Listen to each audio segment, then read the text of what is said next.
Hello everyone, এই ঈদে যদি আপনার চুলটাকে সফট সিল্কি অ্যান্ড শাইনি করতে চান তাহলে এই ভিডিওটা আপনার জন্য। হেয়ার প্যাকটি তৈরি করার জন্য আপনাদের বাড়তি কোনো ঝামেলা করা লাগবে না। ঘরে থাকা ইনগ্রেডিয়েন্টসগুলো দিয়ে আপনি সুন্দর একটা ক্যারোটিন মাস্ক তৈরি করে ফেলতে পারবেন। প্রথমত আপনাদের এক মুঠ পোলার চাল নিতে হবে।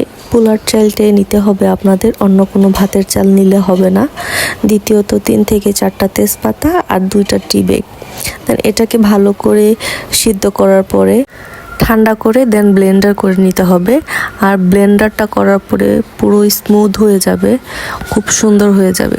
দেন কোনো কিছুই না, আপনি যে তেলটা ব্যবহার করেন ওই তেলটা দিবেন। দেন সাথে একটা ডিম ইউজ করবেন। ভালো করে নাড়াচাড়া করে দেন ভালোভাবে মিক্স করার পর এটা আপনার মাথায় অ্যাপ্লাই করে ফেলবেন। আর অ্যাপ্লাই করার পরে আপনার মাথাটা একটা পলিথিন দিয়ে ঢেকে দিবেন যাতে এইটা পুরোপুরি না শুকায়।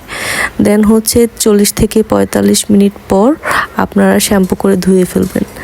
দেন আপনাদের রেজাল্টটা আপনারাই বুঝতে পারবেন।